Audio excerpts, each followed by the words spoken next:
जी, तो अभी नेक्स्ट जो है हमने देखना है कि जी हमारे पास ओपन फ्लो नेटवर्क्स के अंदर टोपोलॉजी डिस्कवरी किस तरह से काम करती है, क्योंकि हमारे पास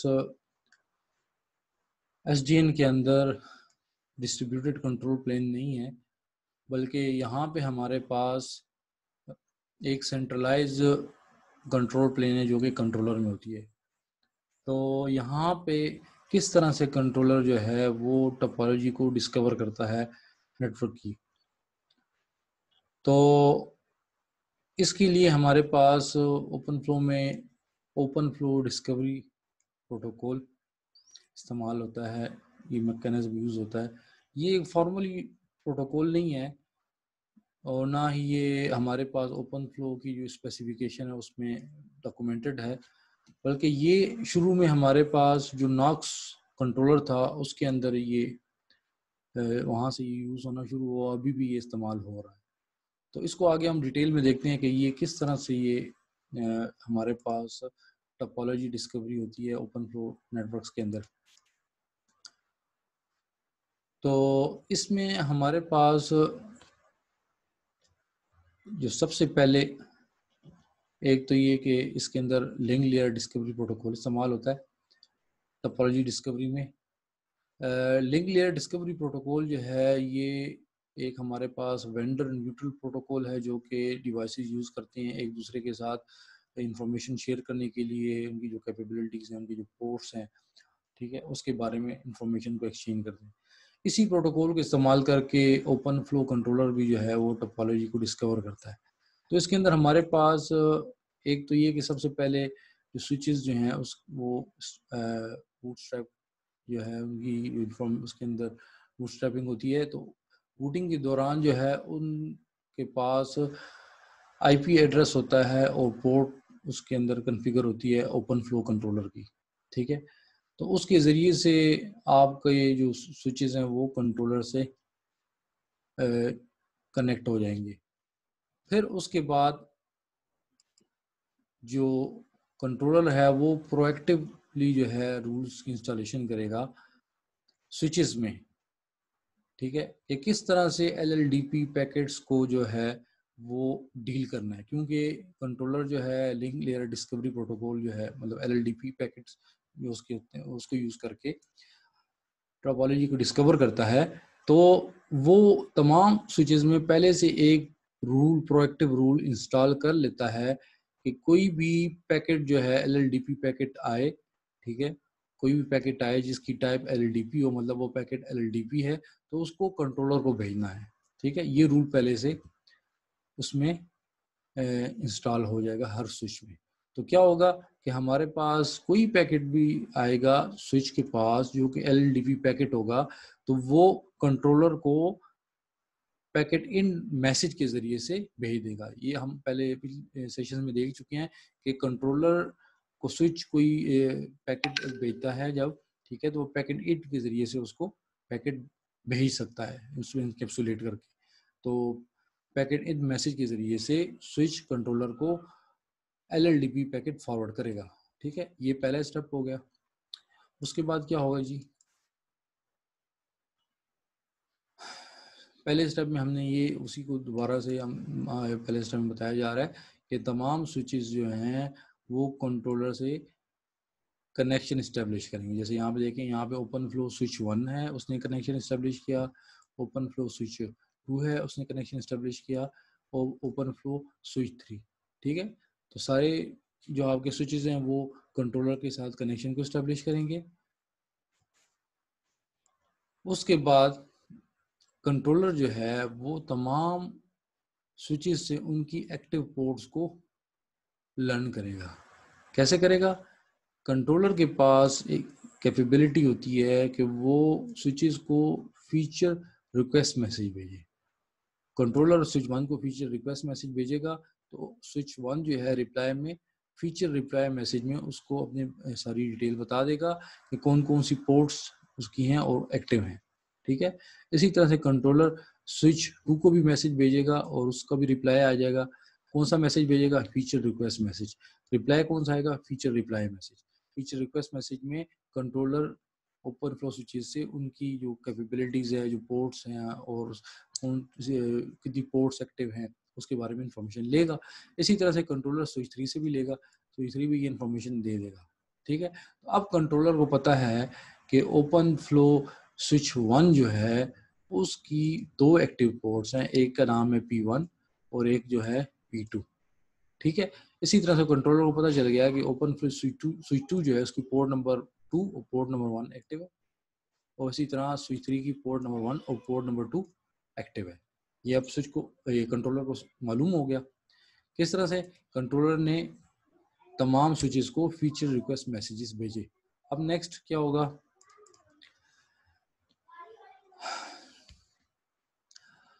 क्योंकि हमारे पास एक चीज जो है थर्ड, ये जो इसको आप देख लें कि कंट्रोलर ने तमाम स्विचेस में, ये हमने पहले में शुरू में ये बात कर हम चुके हैं कि कंट्रोलर स्विच में एक फ्लो एंट्री इंस्टॉल करेगा कि कोई भी LLDP पैकेट आए, ठीक है, तो वो किस तरह पता चलेगा, उस पैकेट की टाइप जो होती है वो 0x88CC होती है।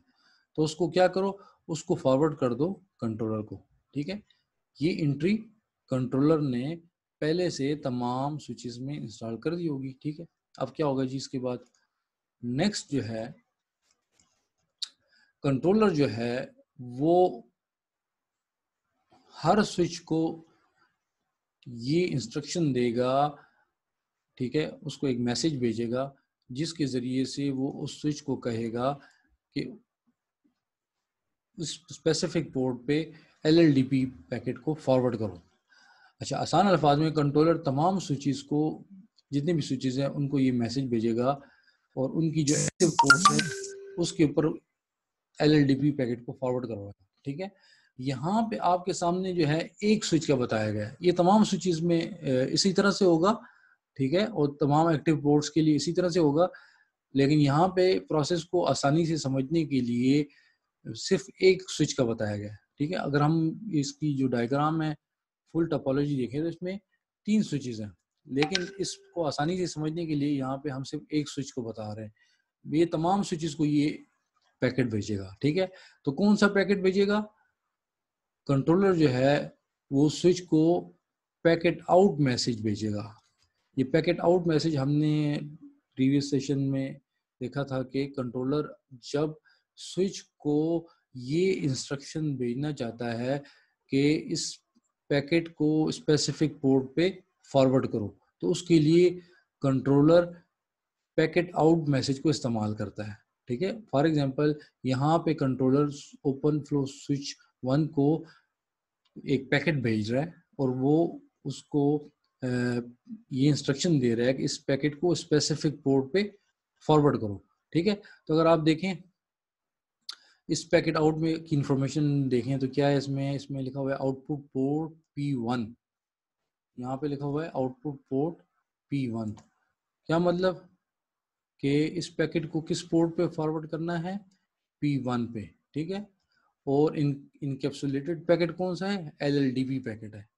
ठीक है, LLDP पैकेट को पोर्ट नंबर 1 पे फॉरवर्ड करना है, तो इसमें जो पैकेट है LLDP है। ठीक है, और चेसिस आईडी जो है ओपन फ्लो स्विच 1, मतलब इस स्विच की आइडेंटिफिकेशन है, ये जो स्विच ओपन फ्लो स्विच 1 है ये फॉरवर्ड करेगा। ठीक है, और इसी तरह से पोर्ट आईडी क्या है, P1। ठीक है, तो क्या मतलब कि ये जो पैकेट है ओपन फ्लो स्विच 1 जो है वो इस पैकेट को फॉरवर्ड करेगा। आप देखें इसी पैकेट को जो कंट्रोलर ने भेजा है ये इसको पोर्ट 1 पे फॉरवर्ड करेगा। तो अगर हम देखें इसको डायग्राम को पीछे जाके, तो यहाँ पे ये इसकी पोर्ट नंबर 1 नजर आ रही है, यहाँ पे ये इसको फॉरवर्ड करेगा। अच्छा,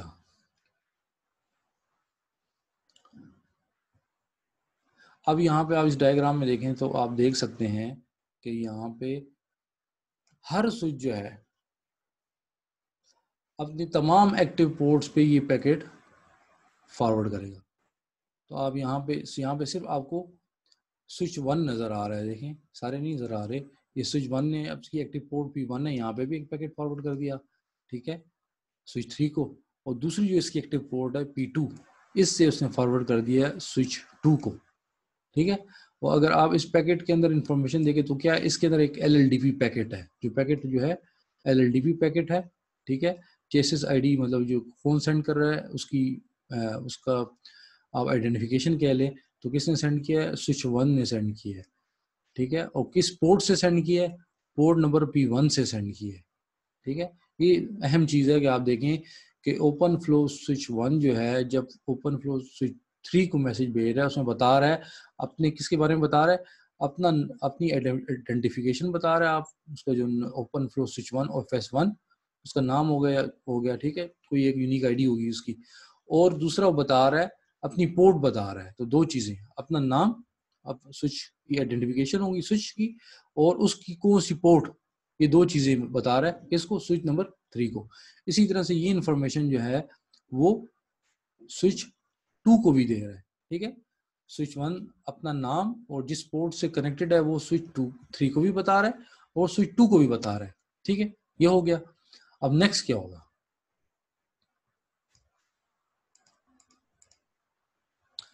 नेक्स्ट जब स्विच 2 के पास भी ये पैकेट आ गया, ठीक है, LLDP पैकेट आ गया स्विच 2 के पास भी, और स्विच 3 के पास भी LLDP पैकेट आ गया। कहाँ से आया, ओपन फ्लो स्विच 1 ने स्विच 3 को भी भेजा और स्विच 2 को भी भेजा।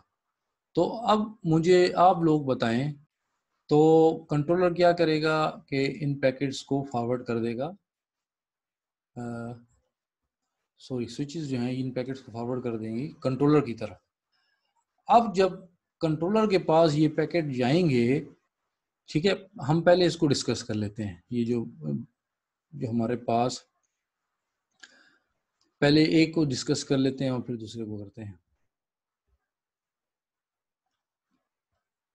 अच्छा, हम पहले ले लेते हैं स्विच नंबर 2 ने जो पैकेट फॉरवर्ड किया कंट्रोलर को। ठीक है, और उसके अंदर वो बता रहा है कंट्रोलर को कि मुझे एक पैकेट रिसीव हुआ है पोर्ट नंबर 1 पे। ठीक है, और किसने भेजा है, स्विच नंबर 1 ने भेजा है, और उसकी पोर्ट नंबर 2 से मुझे आया है। ठीक है, दोबारा बताता हूं, इसमें 3 इंफॉर्मेशन है जो इस कंट्रोलर को मिल रही हैं। एक तो ये स्विच नंबर 2 बता रहा है कि मेरी इस पोर्ट नंबर P1 पे ये पैकेट मुझे मिला है, और किसने भेजा है, उसका चेसिस आईडी मतलब उसका नाम है स्विच 1, और उसने अपनी किस पोर्ट से भेजा है, पोर्ट नंबर P2 से। तो इससे कंट्रोलर को ये मालूम होगा कि स्विच नंबर 1 की पोर्ट नंबर 2 स्विच नंबर 2 की पोर्ट नंबर 1 के साथ कनेक्टेड है। ठीक है, ये इंफॉर्मेशन आ जाएगी कंट्रोलर के पास। ठीक है, इसी तरह से अब दूसरे पैकेट को देख लेते हैं। ये जो दूसरा पैकेट भेजा है स्विच 3 ने कंट्रोलर को भेजा है। ठीक है, इसको देख लेते हैं। तो इसके अंदर जो दो चीजें वो कंट्रोलर को बता रहा है कि मुझे एक पैकेट रिसीव हुआ है पोर्ट नंबर P1 पे, और किसने भेजा है, स्विच 1 ने भेजा है, और अपनी पोर्ट नंबर P1 से भेजा है। तो इससे कंट्रोलर को पता चला कि switch number 3 port number P1 अपनी पोर्ट नंबर P1 के जरिए से स्विच नंबर 1 की पोर्ट P1 के साथ कनेक्टेड है। ठीक है, तो ये इंफॉर्मेशन कंट्रोलर के पास आ गई।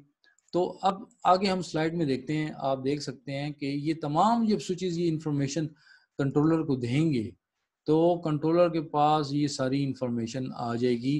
ठीक है, कि पोर्ट नंबर P1 स्विच 1 की पोर्ट नंबर P1 स्विच 3 के साथ कनेक्टेड है, और पोर्ट नंबर P2 स्विच 1 की पोर्ट नंबर P1 स्विच 2 के साथ कनेक्टेड है। तो इस तरह ये तमाम इंफॉर्मेशन अगर इसको आप देखें, ये सारी इंफॉर्मेशन, तो ये सारी इंफॉर्मेशन, ये जो हमारे पास जो टोपोलॉजी है उसकी सारी डिटेल बता रही है। ये यहाँ पे तो डिस्क्रिप्शन है इसकी, एक्चुअल में टोपोलॉजी जो है वो हमारे पास ये आपको नजर आ रही है, और ये सारी टोपोलॉजी इन मैसेजेस के एक्सचेंज करने से कंट्रोलर के पास अब मौजूद है।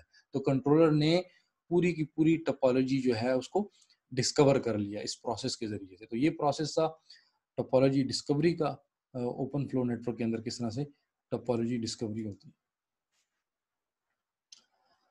तो ये यहाँ पे एनिमेशन है, थोड़ी सिंपल टोपोलॉजी है, इसमें भी वही चीज़ बता रहे हैं कि हमारे पास किस तरह से ओपन फ्लो में टोपोलॉजी डिस्कवर होगी। ठीक है, तो ये पहले स्टेप में LLDP पैकेट्स भेज रहा है कंट्रोलर। ठीक है, तो दूसरे स्टेप में क्या कर रहे हैं, दोनों स्विचेस जो हैं LLDP पैकेट जो है वो उन LLDP पैकेट एक दूसरे को फॉरवर्ड कर रहे हैं। ठीक है, यहाँ पे पहले स्टेप में कंट्रोलर ने पैकेट आउट के ज़रिए से P1 स्विच को इंस्ट्रक्ट किया कि पोर्ट नंबर 2 पे LLDP पैकेट सेंड करो। इसी तरह से दूसरे स्विच को भी पैकेट आउट के ज़रिए से इंस्ट्रक्ट किया कि पोर्ट नंबर P1 पे पैकेट को फॉरवर्ड करो जो एक्टिव पोर्ट्स हैं। ठीक है, और नेक्स्ट स्टेप में क्या होगा, उन्होंने पैकेट्स फॉरवर्ड कर दिए। अब जब पैकेट दोनों ने एक दूसरे के पास फॉरवर्ड किए तो क्या होगा कि हर एक जो पैकेट रिसीव करेगा वो दोबारा कंट्रोलर को भेज देगा, वो कंट्रोलर के पास ये इंफॉर्मेशन आ जाएगी। ठीक है, तो इस तरह से ये कंट्रोलर के पास ये इंफॉर्मेशन आ गई कि ये स्विचेस किस तरह से एक दूसरे के साथ कनेक्टेड हैं। अच्छा, नेक्स्ट जो है वो है कि हमारे पास जो लेगेसी नेटवर्क्स हैं उसके अंदर कम्युनिकेशन किस तरह से होती है, और इसके मुकाबले में हमारे पास जो ओपन फ्लो या SDN नेटवर्क्स हैं उसके अंदर जो है कम्युनिकेशन किस तरह से होती है। और यहाँ पे हमने ये जो टोपोलॉजी देखी है इसके अंदर हम क्या करना चाह रहे हैं, इसके अंदर दो होस्ट आपस में कम्युनिकेशन करना चाह रहे हैं, होस्ट नंबर 2 होस्ट नंबर 1 के साथ। ठीक है, और ये कम्युनिकेशन जो है फर्स्ट कम्युनिकेशन ऐसे पहले इसकी कम्युनिकेशन नहीं हुई होस्ट नंबर 2 की होस्ट नंबर 1 के साथ। ठीक है, और उसके लिए इसके लिए जो यहाँ पे हम टूल को यूज़ कर रहे हैं, अक्सर हम टेस्टिंग के लिए यूज़ करते हैं, वो हम पिंग कमांड को यूज़ कर रहे हैं। पिंग कमांड्स के ज़रिए से आप दो होस्ट के दरमियान कनेक्टिविटी को चेक कर सकते हैं, और इसके अंदर अंडरलाइन जो प्रोटोकॉल इस्तेमाल होता है वो होता है ICMP प्रोटोकॉल। तो बेसिकली पिंग जो है ये एक ICMP पैकेट जनरेट करता है जो कि स्पेसिफिक होस्ट के पास जाता है और वहाँ से उसका रिप्लाई आता है। तो अगर वो रिप्लाई आ जाता है तो हम कहते हैं कि कम्युनिकेशन हो रही है। ठीक है, और अगर वो रिप्लाई नहीं आता तो इसका मतलब कम्युनिकेशन नहीं हो रही। तो क्या होगा, अगर हम यहाँ पे ICMP पैकेट को यूज़ करेंगे तो होस्ट 2 जो है ये होस्ट 1 को ICMP पैकेट भेजेगा, रिक्वेस्ट होगी वो ICMP रिक्वेस्ट, और ये उसके जवाब में उसको रिप्लाई भेजेगा। अगर ये रिप्लाई सक्सेसफुली आ जाता है तो इसका मतलब कम्युनिकेशन हो रही है, और अगर नहीं आता तो इसका मतलब कम्युनिकेशन नहीं होगी। तो फिर इसमें हम इसको किस तरह से अप्लाई करते हैं कि ये जो हमारे पास होस्ट 2 है, ये होस्ट 2 के अंदर आप इसकी कमांड लाइन टर्मिनल में चले जाएंगे और होस्ट 1 का IP एड्रेस देंगे। पहले आप कमांड टाइप करेंगे पिंग स्पेस और होस्ट 1 का IP एड्रेस। तो होस्ट 1 का IP एड्रेस अगर आप देखें तो आपको नज़र आ रहा है 10.1.1.11। तो यही IP एड्रेस यहाँ पे जब होस्ट 2 पे पिंग कमांड को अप्लाई किया गया तो यही IP एड्रेस जो है इस्तेमाल किया गया। ठीक है, तो ये पिंग कमांड को इस तरह से यूज़ करते हैं। अब देखते हैं कि होगा क्या, ये किस तरह से ये सारी कम्युनिकेशन होगी। तो सबसे पहले हमारे पास जब ये कमांड आप इस पे कमांड टाइप की जाएगी और होस्ट 2 कम्युनिकेशन करेगा होस्ट 1 के साथ, कम्युनिकेट करने की कोशिश करेगा। ठीक है, तो क्या होगा, सबसे पहले हमारे पास आर्प रिक्वेस्ट अच्छा यहाँ पे एक और चीज़ आप देख लें, ये आपको नीचे जो है ना ये होस्ट 2 का आर्प टेबल नज़र आ रहा है। ठीक है, आर्प कैशे टेबल ये होस्ट 2 का आपको नज़र आ रहा है। इसका मतलब कि होस्ट यहाँ पे जो आर्प टेबल आपको होस्ट 2 का नज़र आ रहा है इसमें जो होस्ट 1 का IP एड्रेस है 10.1.1.11 इसकी मैपिंग मौजूद नहीं है। इसका मतलब है कि होस्ट 2 को होस्ट 1 का मैक एड्रेस नहीं मालूम। अगर यहाँ पे एंट्री होती तो फिर यहाँ से वो लेके उसको फॉरवर्ड कर देता मैसेज को, लेकिन एंट्री मौजूद नहीं है तो इसका मतलब है कि आर्प प्रोटोकॉल को इस्तेमाल किया जाएगा और आर्प प्रोटोकॉल के ज़रिए से इसकी मैपिंग की जाएगी, इसकी जो आईपी एड्रेस मालूम है इससे मैक एड्रेस फाइंड आउट किया जाएगा। अच्छा, तो फिर अब क्या होगा जी, इसको आगे लेके चलते हैं। तो नेक्स्ट आर्ब रिक्वेस्ट जब जनरेट होगी तो आर्ब रिक्वेस्ट आप अगर देखें इसमें, तो आर्ब रिक्वेस्ट क्या हो रहा है जी, यहाँ पे आर्ब रिक्वेस्ट जा रही है सबके पास, क्योंकि ये ब्रॉडकास्ट रिक्वेस्ट होती है, तो ये जा रही है होस्ट नंबर 3 के पास भी जा रही है, ठीक है, और इसी तरह से ये होस्ट नंबर 4 के पास भी जा रही है, होस्ट नंबर 1 के पास भी जा रही है। तो क्योंकि ये आप जो रिक्वेस्ट होती है इसके अंदर ये पूछा गया होता है कि फॉर एग्जांपल जो जिसकी मैपिंग मालूम करनी है वो है 10.1.1.11, तो ये सारे होस्ट जो हैं इस रिक्वेस्ट को रिसीव करेंगे, लेकिन ये रिक्वेस्ट इनके लिए नहीं है, ठीक है, वो जब चेक करेंगे तो ये रिक्वेस्ट इनके लिए नहीं है, क्योंकि इनके एड्रेसेस को मालूम या मैपिंग की जरूरत नहीं है। होस्ट 1 जब इसको रिसीव करेगा इस रिक्वेस्ट को, तो इसके लिए ये रिक्वेस्ट है, तो ये इसके रिप्लाई में जो है आप रिप्लाई भेजेगा जिसमें ये अपना मैक एड्रेस होस्ट 2 को सेंड करेगा, ठीक है। तो ये इस तरह से काम होगा, इसको अब आगे हम देखते हैं। अच्छा जी, तो रिप्लाई में आप रिप्लाई आ गया, और होस्ट 2 जो है उसके पास अगर आप देखें तो जब ये रिप्लाई रिसीव हो गया होस्ट 2 के पास, तो आप इस टेबल को अभी देखें, आप टेबल को, तो इसके अंदर एक नई एंट्री आ चुकी है, ठीक है। और नई एंट्री आपको जो यहाँ पे नजर आ रही है वो है 10.1.11, और उसके सामने जो है ना जो फिजिकल है 005056 समथिंग जो भी है, तो ये आ चुका है, ठीक है। तो अब जो है होस्ट 2 जो है वो कम्युनिकेशन कर सकता है, क्योंकि उसके पास अब मौजूद है मैक एड्रेस।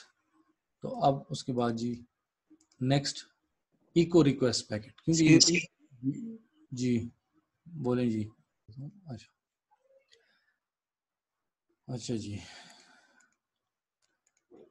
तो इस तरह से रिप्लाई आ जाएगा होस्ट 2 के पास।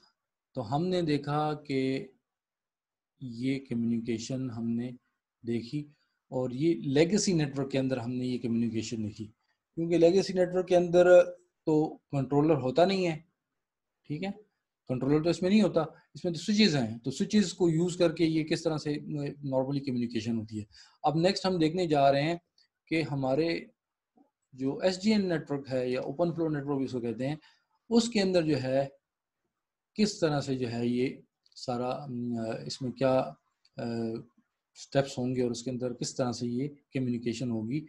हमारे पास टोपोलॉजी वही है, सिर्फ इसके अंदर फ़र्क ये आ गया कि अभी हमारे पास ये नेटवर्क जो है लेगेसी नेटवर्क नहीं है, ये हमारे पास ओपन फ्लो या नेटवर्क है, जिसमें हमारे पास एक कंट्रोलर आपको नज़र आ रहा है। तो इस ये कंट्रोलर किस तरह से बिहेव करेगा, किस तरह से कम्युनिकेशन होगी, ठीक है। अच्छा जी, तो इसमें हमारे पास सबसे पहले पैकेट जो है वही उसी तरह से आप रिक्वेस्ट जनरेट होगी, ठीक है, वही बात टेबल में जो होस्ट 2 का आप टेबल है उसके अंदर मौजूद नहीं है मैपिंग, तो आप रिक्वेस्ट जनरेट होगी। उसके बाद स्विच 1 के पास पैकेट आएगा, ठीक है। तो इस केस में क्योंकि स्विच तो कोई डिसीजन नहीं ले सकता, ये तो ओपन फ्लो स्विचेस हैं, ठीक है, तो ये रिक्वेस्ट स्विच जो है वो कंट्रोलर को भेज देगा, ठीक है। मतलब ये पैकेट के बारे में जब स्विच कंट्रोलर से इंक्वायरी करता है तो उसके लिए पैकेट इन जनरेट होता है, तो स्विच पैकेट इन जनरेट करेगा कंट्रोलर के पास। और कंट्रोल हम ये भी एज्यूम कर रहे हैं कि इस वक्त हमारे पास कंट्रोलर के पास इंफॉर्मेशन होस्ट 1 की नहीं है, कंट्रोलर के पास भी इस वक्त होस्ट 1 की इंफॉर्मेशन नहीं है कि वो उसके लिए कौन सा पाथ है, ठीक है। तो क्या होगा जी, उसके बाद कंट्रोलर जो है स्विच 1 को पैकेट आउट मैसेज के ज़रिए से इंस्ट्रक्शन देगा, ठीक है, और इसी तरह से स्विच 3 को भी इंस्ट्रक्शन देगा कि वो आगे इस पैकेट को जो है फ्लड कर दे, और इसी तरह से तमाम स्विचेस को ओपन फ्लो कंट्रोलर जो है वो ये इंस्ट्रक्शन देगा कि इस पैकेट को फ्लड कर दिया। अब मैंने इस्तेमाल किया फ्लड। फ्लड का मतलब क्या है कि जब ये कंट्रोलर स्विच 1 को इंस्ट्रक्शन देगा, ठीक है, तो फ्लडिंग करवाएगा, तो इसका मतलब जिस पोर्ट पे वो रिसीव हुआ है उसके अलावा तमाम पोर्ट्स पे इस पैकेट को, आप रिक्वेस्ट को फॉरवर्ड कर दिया जाएगा, ठीक है। उसके बाद ये तमाम होस्ट, उसी तरह से तमाम होस्ट को ये पैकेट मिल जाएगा, आप रिक्वेस्ट मिल जाएगी, लेकिन रिप्लाई जो है वो हमारे पास वो होस्ट 1 करेगा, ठीक है। तमाम के पास आप रिक्वेस्ट चलेगी, लेकिन रिप्लाई जो है वो सिर्फ होस्ट 1 करेगा। अब जब होस्ट 1 रिप्लाई करेगा, ठीक है, तो इस सूरत में होस्ट 1 के पास जब ये पैकेट जब रिप्लाई करेगा, तो स्विच 2 के पास जब ये पैकेट आएगा, तो क्योंकि ये स्विच 2 के पास भी पहली दफ़ा ये पैकेट आया है, तो वो भी इस पैकेट को भेज देगा कंट्रोलर को, कंट्रोलर से पूछने के लिए कि इस पैकेट को किस तरह से फॉरवर्ड करना है, ठीक है। तो उसके बाद कंट्रोलर जो है स्विच 2 में फ्लो रूल इंस्टॉल करेगा, ठीक है। फ्लो मोड का मतलब कि फ्लो रूल इंस्टॉलेशन होगी, पाथ को इंस्टॉल करेगा, ठीक है, और इसी तरह से स्विच 1 में भी करेगा, ठीक है।